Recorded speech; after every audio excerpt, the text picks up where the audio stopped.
Hi friends, welcome to Coco Lemon. നമ്മൾ ഇന്ന് discuss ചെയ്യാൻ പോകുന്ന ടോപ്പിക്ക് കുഞ്ഞു മക്കളെ എണ്ണ തേപ്പിച്ച് കുളിപ്പിക്കേണ്ടതിൻ്റെ ആവശ്യകതയുണ്ടോ, അതുപോലെ തന്നെ ഏതെണ്ണയാണ് കുഞ്ഞുമക്കൾക്ക് നിറം നൽകുവാനായിട്ട് ഹെൽപ്പ് ചെയ്യുന്നത്, എത്ര നേരമാണ് കുഞ്ഞുങ്ങളെ എണ്ണ തേപ്പിച്ച് കിടത്തേണ്ടതെന്ന് നോക്കാം. ഹായ് ഫ്രണ്ട്സ്, ഞാൻ നന്ദന. എൻ്റെ ചാനൽ ആദ്യമായിട്ടാണ് കാണുന്നതെങ്കിൽ സബ്സ്ക്രൈബ് ചെയ്യാൻ മറക്കരുത്. ആദ്യമായിട്ട് എണ്ണ തേപ്പിച്ച് കുളിപ്പിച്ചാൽ ഉണ്ടാകുന്ന ഗുണങ്ങൾ എന്തൊക്കെയാണെന്ന് നോക്കാം. കുഞ്ഞിൻ്റെ ബ്ലഡ് സർക്കുലേഷൻ കൂട്ടുവാനും മസിൽ പവർ കൂട്ടുവാനും ഇത് സഹായിക്കുന്നു. കൂടാതെ കുഞ്ഞിൻ്റെ ശരീരത്തിലെ നല്ല ഹോർമോണുകളെ പ്രൊഡ്യൂസ് ചെയ്യുവാനും കുഞ്ഞിന് നന്നായി ഉറങ്ങുവാനും ഡൈജഷൻ നടക്കുവാനും ഹെൽപ്പ് ചെയ്യുന്നു. ഡൈജഷൻ നന്നായി നടക്കുന്നത് കൊണ്ട് തന്നെ കുഞ്ഞുങ്ങളിൽ അബ്സോർപ്ഷൻ നടക്കുവാനും ഇത് കുഞ്ഞിൻ്റെ ഭാരം കൂട്ടുവാനും സഹായിക്കുന്നു.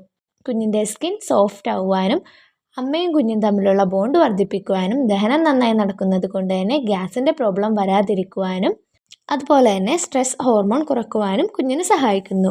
ഇനി എപ്പോൾ മുതൽ കുഞ്ഞുങ്ങൾക്ക് എണ്ണ തേപ്പിച്ച് കുളിക്കാമെന്ന് നോക്കാം. കുഞ്ഞുങ്ങളുടെ പൊക്കിൾ കൊടി പൊഴിഞ്ഞു പോയതിന് ശേഷം മുതൽ തന്നെ നിങ്ങൾക്ക് കുഞ്ഞിനെ എണ്ണ തേപ്പിച്ച് കുളിപ്പിക്കാവുന്നതാണ്. എന്തൊക്കെ കാര്യങ്ങളാണ് ഇനി ശ്രദ്ധിക്കേണ്ടതെന്ന് നോക്കാം. നിങ്ങളുടെ കയ്യിൽ മോതിരങ്ങളോ മറ്റു ഓർണമെൻറ്റ്സോ ഉണ്ടെങ്കിൽ ഊരി മാറ്റേണ്ടതുണ്ട്. അല്ലെങ്കിൽ മസാജ് ചെയ്യുമ്പോൾ അത് കുഞ്ഞിൻ്റെ ദേഹത്ത് കൊണ്ട് മുറിവുകൾ ഉണ്ടാകാനുള്ള സാധ്യതയുണ്ട്. അതുപോലെ തന്നെ നിങ്ങളുടെ കയ്യിലെ നഖങ്ങൾ നന്നായി വെട്ടിയിട്ടുണ്ടെന്നും ഉറപ്പുവരുത്തേണ്ടതുണ്ട്. മസാജ് ചെയ്യുമ്പോൾ കുഞ്ഞിനെ പതിയെ മൃദുവായി മസാജ് ചെയ്യാൻ ഓർക്കുക. അതുപോലെ തന്നെ കുഞ്ഞിനെ മസാജ് ചെയ്യുന്നത് കൊണ്ട് കുഞ്ഞിൻ്റെ മൂക്കിൻ്റെയോ കണ്ണിൻ്റെയോ പിരികത്തിൻ്റെയോ ഒന്നും ഷേപ്പ് വരികയില്ല. ഇത് കുഞ്ഞിന് ജനറ്റിക്കലി വരുന്ന ഒരു കാര്യമാണ്. പെൺകുട്ടിയാണെങ്കിൽ കുഞ്ഞിൻ്റെ നിപ്പിൾ ഞെക്കി അതിലുള്ള പാല് കളയാൻ നോക്കേണ്ടതില്ല, അത് തനിയെ മാറുന്നതാണ്. കുഞ്ഞുങ്ങളുടെ വയറ് നിറഞ്ഞിരിക്കുമ്പോൾ നിങ്ങൾ മസാജ് ചെയ്യാനായിട്ട് നോക്കരുത്. അതായത് കുഞ്ഞു പാൽ കുടിച്ച് വയറ് നിറഞ്ഞാണ് ഇരിക്കുന്നതെങ്കിൽ 1-2 മണിക്കൂറിന് ശേഷം മാത്രം കുഞ്ഞുങ്ങളെ ഓയിൽ മസാജ് ചെയ്യാനായിട്ട് നിങ്ങൾ ശ്രദ്ധിക്കുക. മസാജ് ചെയ്തതിന് ശേഷം കുഞ്ഞുങ്ങളെ നന്നായി കുളിപ്പിക്കുവാനും കുഞ്ഞുങ്ങളുടെ കഴുത്തിലെയും കയ്യിലെയും മടക്കുകളിൽ എണ്ണയോ വെള്ളമോ ഇല്ലയെന്ന് ഉറപ്പുവരുത്തുകയും നിങ്ങൾ ചെയ്യണം.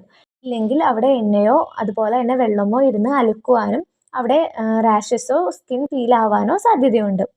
ഇനി കുഞ്ഞുങ്ങളെ എത്ര നേരമാണ് എണ്ണ തേപ്പിച്ച് കിടത്തേണ്ടതെന്ന് നോക്കാം.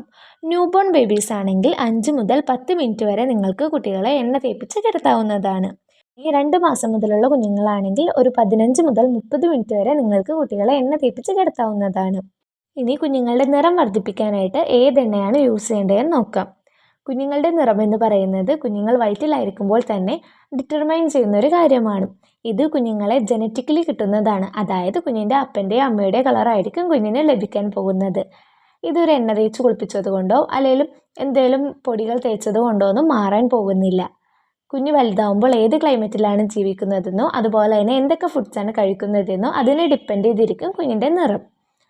അതുകൊണ്ട് നിങ്ങൾ ഓയിൽ മസാജ് ചെയ്യുവാനും അതുവഴിയുള്ള ബെനിഫിറ്റ്സ് കുഞ്ഞിന് കിട്ടുവാനും നോക്കുക. ഏതെണ്ണയാണ് കുഞ്ഞുങ്ങൾക്ക് മസാജ് ചെയ്യാൻ നല്ലതെന്ന് നോക്കാം. വെർജിൻ കോക്കനട്ട് ഓയിൽ, അതായത് ഉരുക്കെണ്ണയാണ് ഏറ്റവും നല്ലത്. അല്ലെങ്കിൽ ആൽമണ്ട് ഓയിലോ സാദാ വെളിച്ചെണ്ണയോ ഒലീവ് ഓയിലോ യൂസ് ചെയ്യാവുന്നതാണ്.